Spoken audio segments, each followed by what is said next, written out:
No voice over silent on screen. नमस्कार। आज बात करते हैं 1857 के विद्रोह की। लेकिन उन कारणों की नहीं जो हमें सबसे पहले याद आते हैं, बल्कि उन गहरी जड़ों की जो अक्सर नजरअंदाज हो जाती हैं। हाँ, हम सब जानते हैं, मंगल पांडे, चर्बी वाले कारतूस, वो चिंगारी जिसने आग लगा दी। पर सवाल ये है कि वो कौन सा ईंधन था जो दशकों से सुलग रहा था। मतलब आग लगने के लिए माहौल तो पहले से ही तैयार था, है ना? आज हम उसी ईंधन की पड़ताल करेंगे। वो गहरा गुस्सा जो आखिर में एक महाविद्रोह के तौर पर फट पड़ा। तो कहानी की शुरुआत कहाँ से होती है? ये होती है ब्रिटिश साम्राज्य की उस छवि से कि वो अजेय हैं, उन्हें कोई हरा नहीं सकता, और इसी छवि पर पहली दरार पड़ने से। ये बस कहीं दूर हो रही लड़ाइयां नहीं थीं। नहीं, इनका जो मैसेज था वो पूरे भारत में गूंज रहा था। पहले देखिए विनाशकारी अफगान युद्ध, फिर पंजाब में हुए खूनी संघर्ष, और फिर बहुत दूर क्रीमिया में एक जंग। एक के बाद एक इन सारी घटनाओं ने एक बहुत ही साफ संदेश दिया। अंग्रेज अजय नहीं हैं, उन्हें भी चुनौती दी जा सकती है, और हाँ, उन्हें हराया भी जा सकता है। तो चलिए सबसे पहले इसी साइकोलॉजिकल इम्पैक्ट को समझते हैं। ये कैसे हुआ कि इतनी दूर हो रही लड़ाइयों ने भारत के अंदर विद्रोह के बीज बोना शुरू कर दिए। जरा 1857 से ठीक पहले के सालों को देखिए। एक पैटर्न बिल्कुल साफ नजर आता है ना? एक के बाद एक युद्ध, फिर एक के बाद एक विद्रोह। अफगानिस्तान से लेकर पंजाब तक हर एक लड़ाई ब्रिटिश इनविंसिबिलिटी के मिथक पर एक हथौड़े की चोट जैसी थी। लोगों को अब साफ साफ दिखने लगा था कि भाई, इस साम्राज्य की दीवारों में भी दरारें हैं। और पता है, यही सबसे बड़ा टर्निंग पॉइंट था। ये जो हार थी, ये जो मुश्किलें थीं, ये सिर्फ खबरें नहीं थीं, ये एक उम्मीद थी, एक संभावना का बीज। बहुत लंबे समय के बाद भारत में लोगों ने एक ऐसे भविष्य के बारे में सोचना शुरू किया जहां अंग्रेजों का राज शायद न हो। आप कह सकते हैं कि विद्रोह के लिए एक साइकोलॉजिकल दरवाजा खुल गया था। लेकिन देखिए, सिर्फ शक से ही तो विद्रोह नहीं हो जाता, उसे फ्यूल चाहिए होता है ना? और वो फ्यूल था जबरदस्त इकोनॉमिक प्रेशर, वो आर्थिक दबाव जो अंग्रेजों ने भारतीय समाज के हर एक तबके पर डाल रखा था। और हमारे सोर्सेस से बिल्कुल साफ शब्दों में कहते हैं, ब्रिटिश इकोनॉमिक पॉलिसी का जो मूल स्वभाव था वो था एक्सप्लॉयटेटिव, मतलब शोषण करना।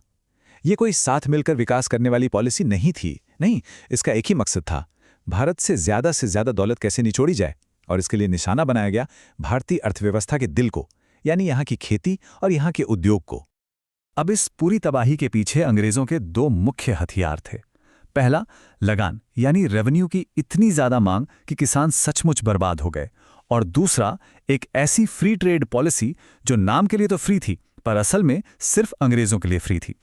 इसी ने भारतीय बाजार को ब्रिटिश माल से भर दिया और यहाँ के जो लोकल उद्योग थे उन्हें पूरी तरह तबाह कर दिया। जरा किसानों के बारे में सोचिए। एक तो कमर तोड़ टैक्स का बोझ, और ऊपर से अपनी ही पुरखों की जमीन खोने का डर जो हमेशा सर पर मंडराता रहता था। और अब ये सोचिए कि कंपनी की फौज में जो ज्यादातर सिपाही थे वो कहाँ से आते थे? इन्हीं किसान परिवारों से। मतलब वो एक ऐसे साम्राज्य के लिए अपनी जान दे रहे थे जो उनके ही घर परिवार को गरीब बना रहा था। और फिर अवध जैसी जगहों पर जब उन्होंने देखा कि उनके अपने जमींदार, उनके ताल्लुकदार, उनको भी उनकी जमीनों से निकाला जा रहा है, तो गुस्सा तो भड़कना ही था। और ये तो हुई किसानों की बात। शहरों और कस्बों में भी कहानी कुछ अलग नहीं थी।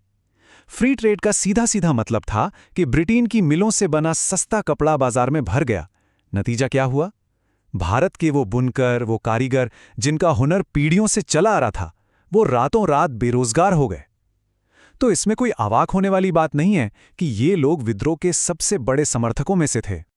और जरा इस आंकड़े पर गौर कीजिए, 25% से ज्यादा, मतलब बहुत ही कम समय में भारत में जितना भी कपड़ा इस्तेमाल हो रहा था उसका 1/4 से ज्यादा हिस्सा ब्रिटिश मिलों से आ रहा था। सोच सकते हैं इसका असर कितना विनाशकारी रहा होगा। ये सिर्फ एक इकोनॉमिक शिफ्ट नहीं था, ये एक पूरे तरीके को, एक पूरे जीवन शैली को सिस्टमैटिकली खत्म करना था। अच्छा, तो हमने काफी सारी बातें कर लीं। अब जो लोग परीक्षा की तैयारी कर रहे हैं उनके लिए इन सभी शिकायतों को थोड़ा स्ट्रक्चर में डाल के देखते हैं ताकि चीजें आसानी से याद रहें। तो यहां पर पैटर्न बिल्कुल साफ दिखता है।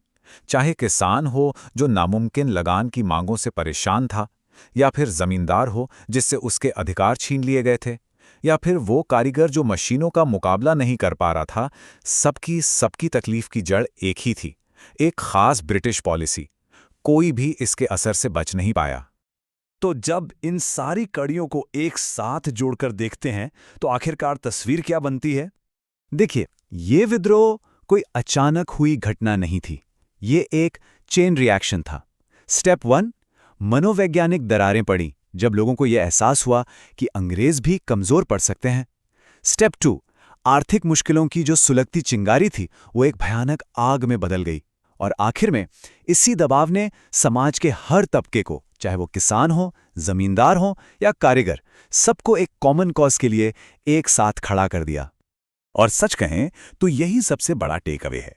चिंगारी भले ही सैनिक विद्रोह की थी, लेकिन 1857 की उस आग का जो असली ईंधन था वो था गहरा और दूर दूर तक फैला हुआ इकोनॉमिक डिस्कंटेंट।